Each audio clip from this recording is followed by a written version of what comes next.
ലേവ്യർ അധ്യായം 5. സാക്ഷ്യം നൽകാൻ ശപഥപൂർവം ആവശ്യപ്പെട്ടിട്ടും താൻ കാണുകയോ മനസ്സിലാക്കുകയോ ചെയ്ത കാര്യം ഏറ്റുപറയായക മൂലം പാപം ചെയ്യുന്നവൻ അതിൻ്റെ കുറ്റമേൽക്കണം. ആരെങ്കിലും അശുദ്ധമായ വസ്തുവിനെ, അശുദ്ധമായ വന്യമൃഗം, കന്നുകാലി, ഇഴജന്തു ഇവയിൽ ഏതിൻ്റെയെങ്കിലും ശവത്തെ സ്പർശിക്കുകയും അവൻ അത് അറിയാതിരിക്കുകയും ചെയ്താൽ അറിയുമ്പോൾ അവൻ അശുദ്ധനും കുറ്റക്കാരനുമായിരിക്കും. ഒരുവൻ തന്നെ അശുദ്ധനാക്കുന്ന ഏതെങ്കിലും തരത്തിലുള്ള മാനുഷിക മാലിന്യത്തെ സ്പർശിക്കുകയും അത് അറിയാതിരിക്കുകയും ചെയ്താൽ അറിയുമ്പോൾ അവൻ കുറ്റക്കാരനായിരിക്കും. നന്മയാകട്ടെ തിന്മയാകട്ടെ താനത് ചെയ്യുമെന്ന് ഒരുവൻ അവിവേകമായി ആണയിട്ട് പറയുകയും അക്കാര്യം വിസ്മരിക്കുകയും ചെയ്താൽ ഓർമ്മിക്കുമ്പോൾ അവൻ കുറ്റക്കാരനായിരിക്കും. ഇവയിൽ ഏതെങ്കിലും കാര്യത്തിൽ ഒരുവൻ കുറ്റക്കാരനാണെങ്കിൽ അവൻ തന്റെ പാപം ഏറ്റുപറയണം. അവൻ ഒരു പെൺചെമ്മരിയാടിനെയോ പെൺകോലാടിനെയോ കർത്താവിന് പാപപരിഹാര ബലിയായി അർപ്പിക്കണം. പുരോഹിതൻ അവനുവേണ്ടി പാപപരിഹാരം ചെയ്യുകയും വേണം. ആട്ടിൻകുട്ടിയെ നൽകുവാൻ കഴിവില്ലെങ്കിൽ അവന്റെ പാപത്തിന് പരിഹാരമായി 2 ചെങ്ങാലികളെയോ 2 പ്രാവിൻ കുഞ്ഞുങ്ങളെയോ കർത്താവിന്റെ മുമ്പിൽ കൊണ്ടുവരണം. ഒന്ന് പാപപരിഹാര ബലിക്കും മറ്റേത് ദഹനബലിക്കും. അവയെ പുരോഹിതന്റെ അടുക്കൽ കൊണ്ടുവരണം. പുരോഹിതൻ ആദ്യം പാപപരിഹാര ബലിക്കുള്ളതിനെ അർപ്പിക്കണം.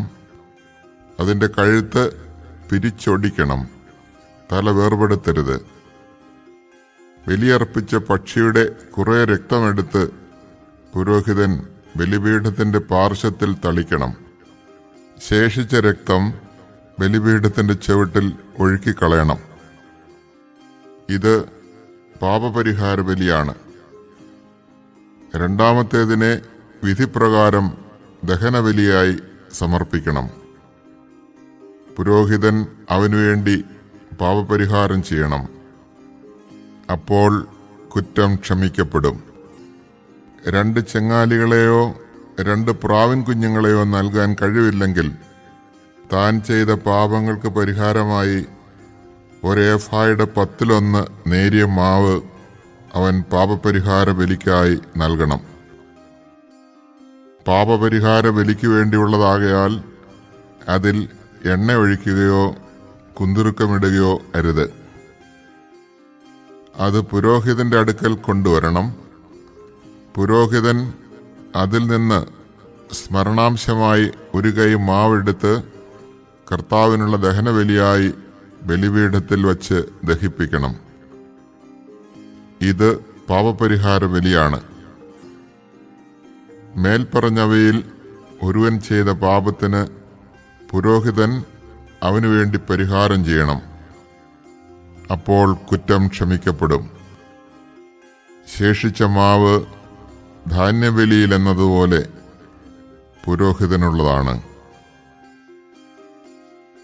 കർത്താവ് മോശയോട് അരുളിച്ചെയ്തു, കർത്താവിന് നൽകേണ്ട കാണിക്കകളുടെ കാര്യത്തിൽ ആരെങ്കിലും അറിയാതെ തെറ്റ് ചെയ്താൽ വിശുദ്ധ മന്ദിരത്തിലെ നിരക്കനുസരിച്ച് നീ നിശ്ചയിക്കുന്നത്ര ഷെക്കൽ വെള്ളി വിലയുള്ള ഊനമറ്റ ഒരു മുട്ടാടിനെ ആട്ടിൻപറ്റത്തിൽ നിന്ന് പ്രായശ്ചിത്ത ബലിയായി അർപ്പിക്കണം.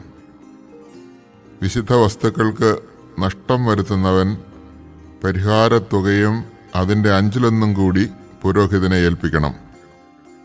പുരോഹിതൻ പ്രായശ്ചിത്ത ബലിക്കുള്ള മുട്ടാടിനെ അർപ്പിച്ച് അവനുവേണ്ടി പാപപരിഹാരം ചെയ്യട്ടെ. അപ്പോൾ അവന്റെ കുറ്റം ക്ഷമിക്കപ്പെടും. കർത്താവ് വിലക്കിയിട്ടുള്ളവയിൽ ഏതെങ്കിലും ഒന്ന് പ്രവർത്തിച്ച് പാപം ചെയ്യുന്നവൻ അറിയാതെയാണ് അത് ചെയ്യുന്നതെങ്കിൽ തന്നെയും കുറ്റക്കാരനാണ്. അവൻ തന്റെ തെറ്റിന് ഉത്തരവാദിയായിരിക്കും. പ്രായശ്ചിത്ത ബലിയുടെ ചെലവ് അനുസരിച്ച് നീ നിശ്ചയിക്കുന്ന വിലയ്ക്കുള്ളതും ഊനമറ്റതുമായ ഒരു മുട്ടാടിനെ അവൻ ആട്ടിൻപറ്റത്തിൽ നിന്ന് പുരോഹിതന്റെ അടുക്കൽ കൊണ്ടുവരണം. അറിയാതെ ചെയ്ത പാപത്തിന് പുരോഹിതൻ അവനു വേണ്ടി പരിഹാരം ചെയ്യണം.